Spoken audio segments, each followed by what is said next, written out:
You know, I was just putting the finishing touches on my chicken here when I was interrupted. I like to make soft toys.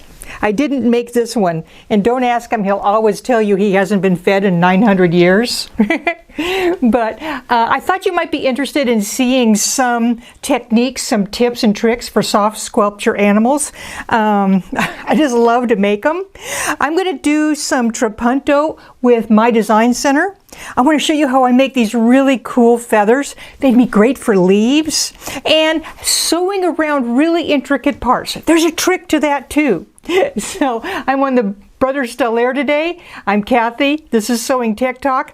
Let's start to play because, you know, we're all just really big kids at heart.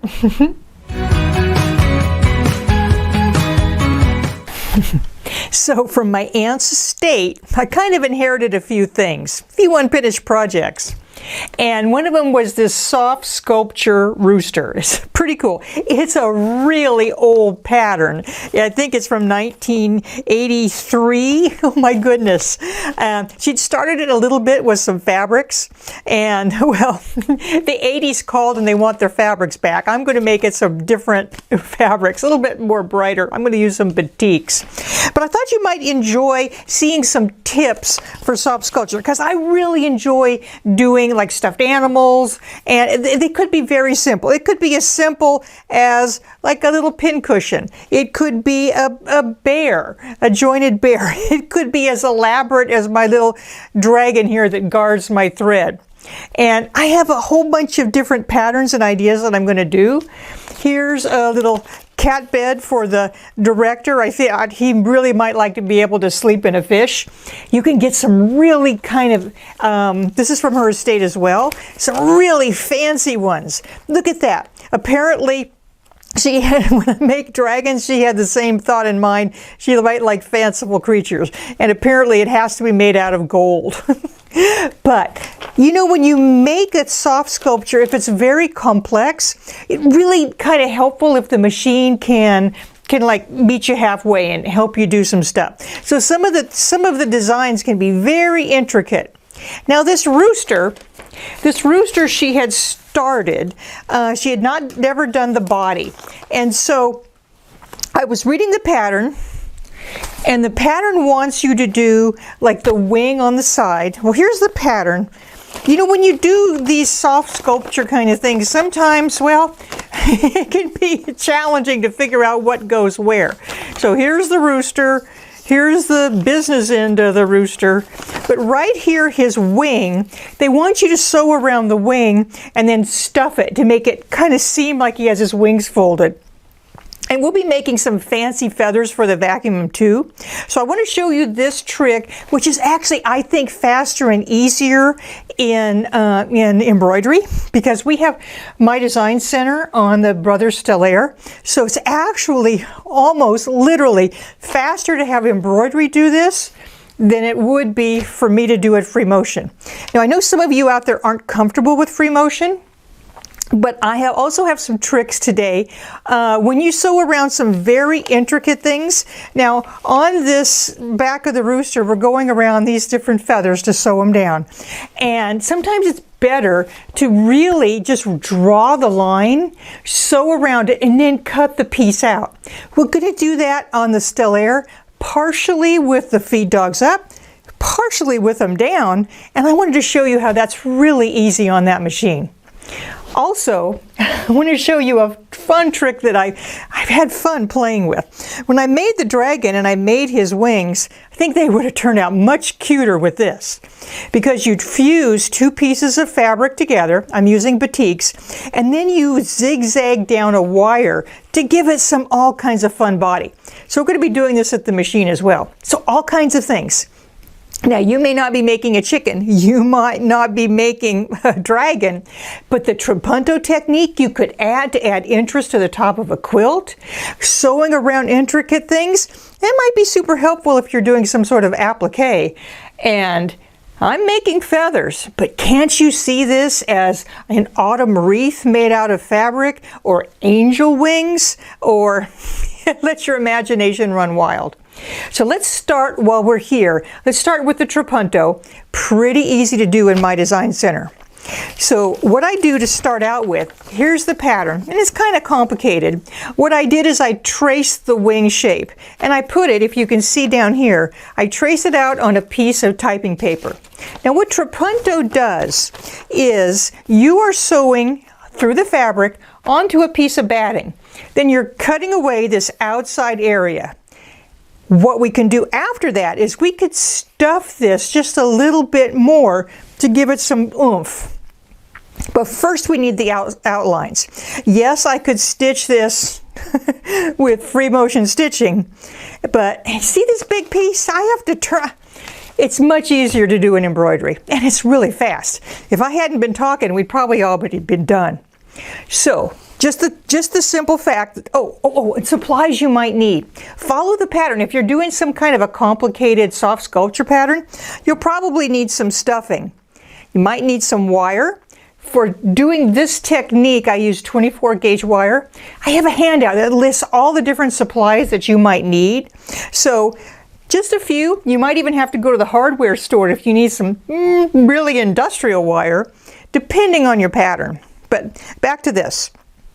So I have this drawing of the wing, which I traced off of this. Now I want to make this super quick, fast, and easy, right? So what I did is I laid my pattern piece on my fabric, and I kind of checked out how it fits.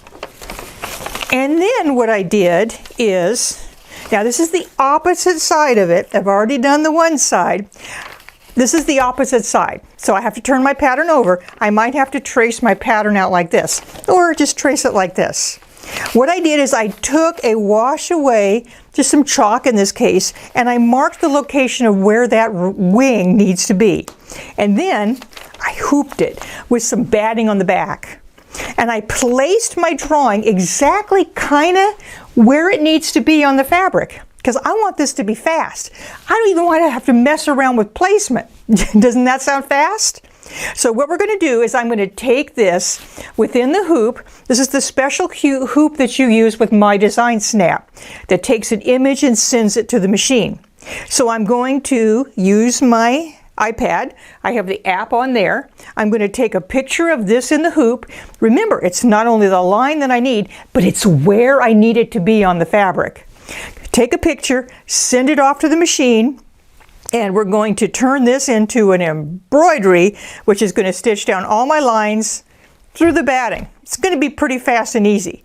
Then we're going to talk about putting that wire in, and a special technique which really makes it easy to sew around intricate lines without necessarily turning the fabric. Remember, they could be more intricate than this. So let's use My Design Snap, send this image off to the Stellaire, and at the Stellaire, let's turn this into embroidery. I bet you won't believe how fast it is to get this stitched perfectly. I'll see you at the Stellaire. So here's my little friend here. I used this trapunto technique on his little chest. See how it's kind of like indented? So I used the triple stitch for that, and that's what we're going to use in embroidery. So here's my design center. I sent the image over using My Design Snap. Remember, not only did I put in the hoop that drawing of what I need, but where I need it. So we don't have to do too much moving around, although it's pretty easy on the Stellaire. So now, what we're going to do is we're going to do a line. So we're going to touch line up here, and we sent it over wirelessly from the app. And generally it's the very top one that you've sent over. And there it is. So I'm going to hit set. Now you can mess around with the degree of grayscale detection level. I generally just go one click to the left. We'll see if that works for us. I'm going to say, and we need to crop out what we don't need. So I don't need that fabric. I just need his wing. So let's take everything out but the wing. Okay. Now, the machine is automatically tracing that line, and there's my wing right there. I don't know if you're timing me. This could be pretty fast. So I'm going to hit set. Now, there it is with the background image. Let's take that background image off by clicking once to the left, and there's my wing design. I'm pretty much ready to go. It's already set up as a triple stitch. If it wasn't, I could just add the triple stitch on there, and I've done lots of videos on my design center, so you should know by now how to do that. Let's just go next. And it didn't pick up all the parts of the line. You know, on any other embroidery, I'd be concerned about that, but I'm just doing that outline stitch, so if it misses a little part here or there, it's going to be totally okay. So I can check and see that it got everything by touching this, and it did. There's the triple stitch, preview, okay, and it's sending it off to the land of embroidery. I didn't remember it, because it's quite easy, just as easy just to take one and redo it. I could have done this and then mirror imaged it for the next one, and there it is. Now here's the cool thing about the placement. I'm going to hit set, and the machine's going to go, this is converted to embroidery pattern, that's okay. And do you want me to update the background image? Yes! Okay. Now it's going to send that image I sent over to use it as placement. And there it is. My design is right on top of where it's supposed to be. You can't get any easier than that. So I'm going to take off my paper, because we're not sewing through paper, and I don't need to move it or anything. It's all good to go. Embroidery. And this is going to take a whopping 3 minutes. So let me stitch my little trapunto wing, and then when we come back, what we're going to do is I'm going to show you how to sew that. Oh, well, first we're going to have to cut the batting around the back, talk a little bit about the extra stuffing, but sew that wire down, and I want to show you that trick where you're going around an intricate part of the design. It's pretty neat. So I'm going to stop talking and start embroidering.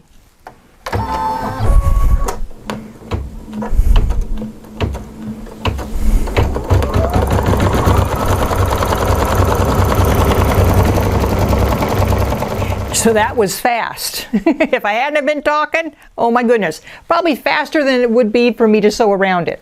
So when it's finished with embroidery, what you're going to do, I leave it in the hoop, and I just take my applique scissors and cut around the batting area and remove it away. This extra stuff, this extra batting, we're going to use it to put additional stuffing in there. But we're not going to put the additional stuffing in until you lay the pattern back on, of course placing the wing where the wing needs to be, or whatever your pattern calls for, and cutting it out.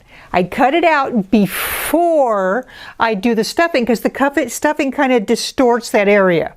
I do not cut around where we're going to do that intricate sewing. Now remember, these are pretty easy, these feathers, but your pattern may have super intricate details, like that unicorn pattern I showed you. So what I do is I don't cut this out, but I do take my pattern piece, lay it on there, and I use my ultrafine Sharpie to draw around on the seam line, or just a little bit outside the seam line. And what I'm going to do is I'm going to sew through both layers, we'll get to that in a little bit, and then I cut it out. So can you imagine if I cut out all these goofy feathers and then cut out the other goofy feathers, and I have to try to line them up? It's a pain. So if you just leave the two fabrics right sides together, sew around what you need to sew around, and then just cut it out along the seam allowance. But first, let me show you how we're going to get set up to do this, sewing those wires in, because I think that's pretty fun. I'm going to use the same variegated thread I did to stitch the wing, and I'm going to put a special foot on. So let me show you that. We'll get this, before I go. So here's that extra batting. This is what's called a stuffing fork. See how it has that little end? You could always use a knitting needle or something like that, or even just a bamboo skewer. And you stuff that extra that extra batting into those little areas. Remember, after you cut it out, because when you stuff this pretty good, well, it's going to kind of distort a little bit. It's going to look really sweet when we get the rooster done though. Okay, so now let's put some of that wire on, which I think is really fun. So here's my piece. Now, what I did is I took the two pieces, these happen to be batiks.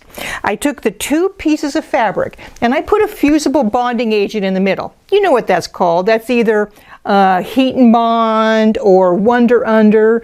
It's just a fusible, and you put it between the two layers, then you iron it, and these two layers are going to get fused together in the middle. Remember, right sides need to go out. And what that does is it already gives the fabric kind of some stiffness, and that's what you want. But we really want them to stand out, so we're going to put that wire in there. Like I said, I purchased a 24 gauge. It doesn't really matter as long as it's pretty thin. You could even use a thicker wire if you need to.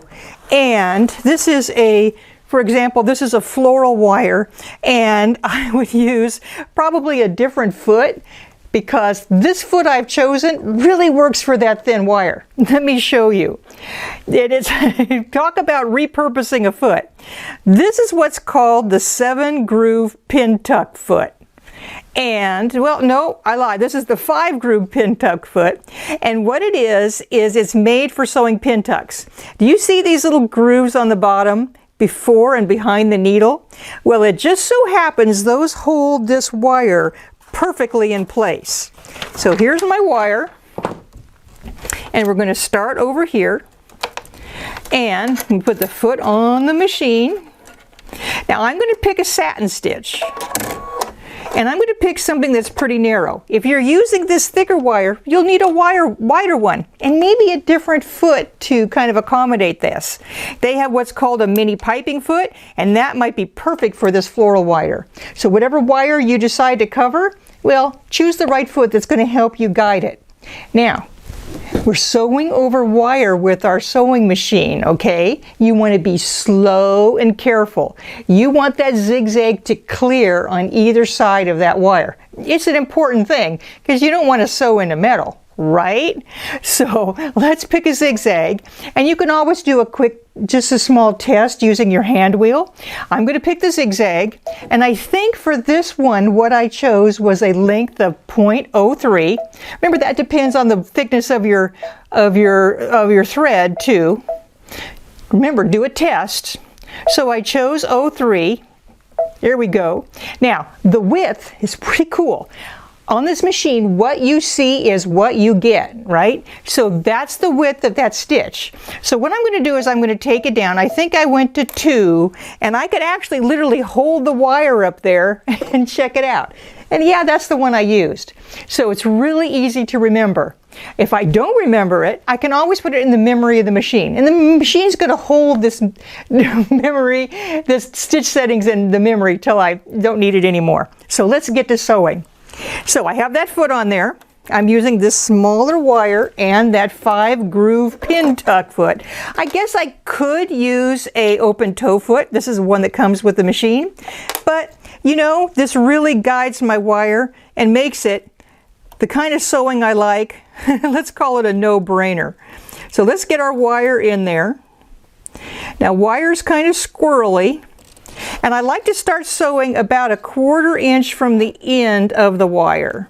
And I'm going to put the wire in that groove of the foot. And the foot's going to guide that wire as I'm sewing over the top of it. So I'm going to sew nice, slow and steady. And let's just start real slow here to make sure we're going right over that wire. Okay, here we go.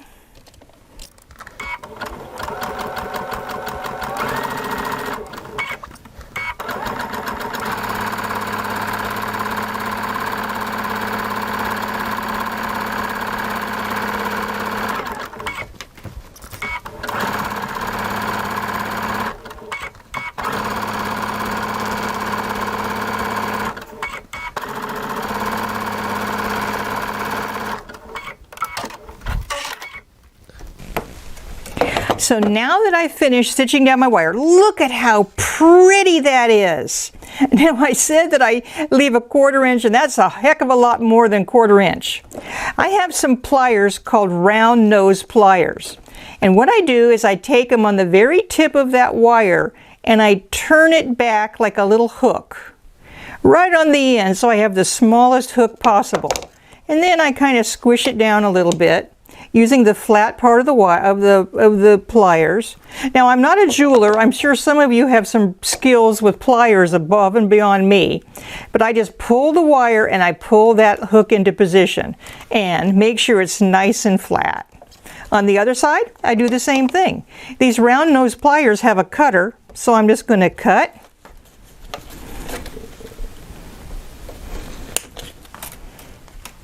And on this end, I'm going to do the same thing. Let's just turn that wire back into a hook. And we can smash it down. After that, what I did do is I did take some acrylic paint, and I wanted to kind of cover that wire just a little bit. Now, I would not use this technique on anything I'm going to give to a child. I don't want anything to be wire and pokey. So please don't use this technique on anything but something that's probably going to be displayed. You really don't want to create an injury with sewing. And I just put a little bit of acrylic paint on that end just to hold that down and kind of cover that. And I kind of smash it down. Now let's just switch over and do real quick, show you how to sew around that part. Remember, I've layered the 2 layers together. I didn't cut out the pieces yet, but this machine, it sews real good. Free motion, don't be scared, because we're going to do part of it with the feed dogs up. Let's switch over. Let's get all this out of the way. I have a few more things to sew on my wires to sew onto my wing, but let's get this party started. So here is my rooster.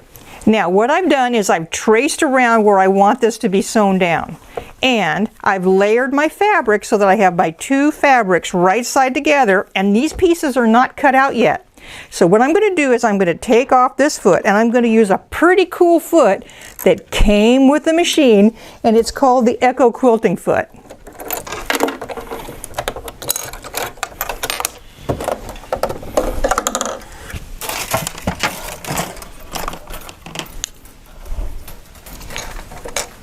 So here's my thread. I'm going to use something bright so that you can see. It's just regular sewing thread. And here is that Echo Quilting foot. It's made for free motion stitching, but you can also stitch with it with the feed dogs up. That's what makes it so special. So we're going to attach it. It's the kind of foot, just like all the other free motion feet, where you have to screw it. It's not really necessarily a snap-on foot.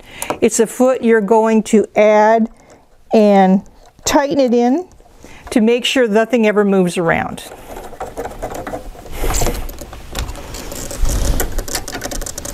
And let's thread the machine.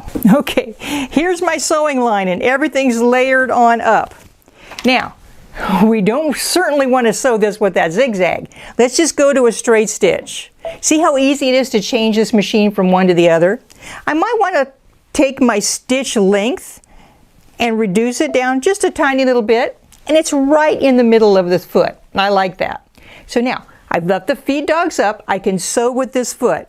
So I'm just going to come on in and sew along until I get to a curve.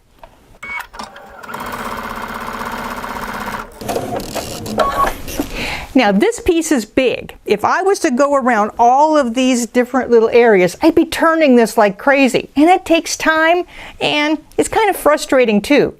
So in this machine, this class of machine, free motion's like nobody's business. And I'll show you how to set up. Want to see it again? That's all you have to do to change this machine to free motion. Now you're going to be moving the fabric, not the machine. So yeah, take a little bit of practice, but it's just a seam line. If you miss a little bit, it's okay. It's still going to look like a feather.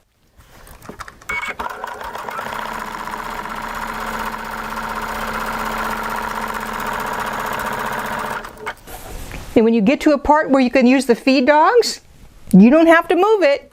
Press that button, and now we're sewing with the feed dogs up. Pretty slick, right? So that's a few tips and tricks that I use to do any kind of a soft sculpture, maybe a little bit more advanced one. But you can use these techniques on your quilts. You can make like wire leaves. The imagination that you have is your only limit. I'm Cathy, this is Sewing Tech Talk. I wanted to thank you for watching me today. I'm going to send it off to George, and he's going to tell you a little bit more about the Stellaire. It's a pretty amazing machine for both embroidery and any kind of sewing you want to do. Thanks, Cathy. That was an incredible presentation. And so let's go over the special offer we have on the Brother Stellaire series. So we have the XJ2, which is their combination sewing and embroidery, and the XE2, which is dedicated embroidery. They both share the same embroidery features, which is a large 9.5 by 14 inch embroidery area with over 780 built-in embroidery designs, and of them, over 100 of them are Disney. It also has over 30 fonts and large, beautiful monograms. And with the fonts, you can edit in all kinds of arrangements. You can arc, you can array, you can even cut and paste and kern it in some custom ways. Speaking of customization, you can take a design and do an automatic applique around it.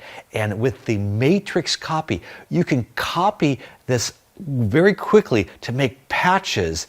And if we had the scan and cut, we can actually send it to the scan and cut out those patches, and then embroider them beautifully. An additional advanced technology is a new 2-point laser positioning. I can take something like a name and position it perfectly on a line. I can use it to do multiple hoopings and match them perfectly. I can even use it for edge-to-edge quilting. Now, part of what the Stellaire series offers is a special relationship with the scan and cut.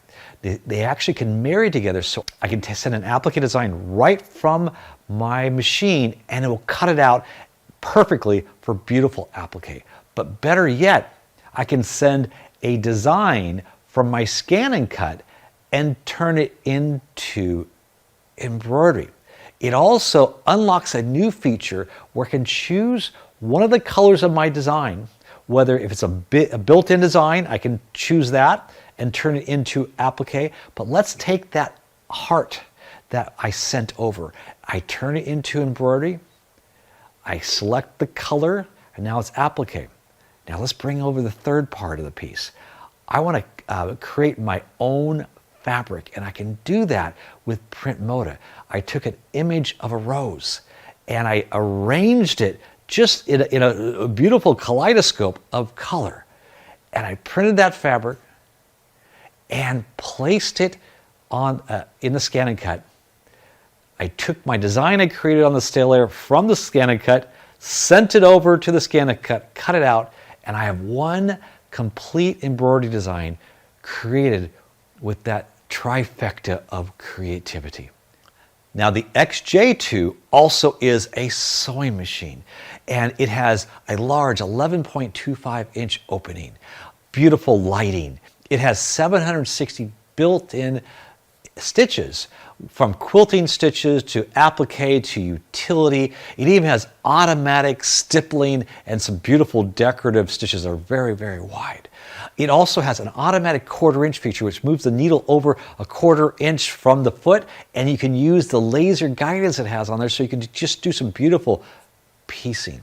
It also has amazing fabric control with an automatic fabric sensor, and this gives you the ability to sense multiple layers like in denim, or if I want to sew on some sheer fabric like this tricot, I can do that beautifully, or even working with elastics. It handles the fabric beautifully.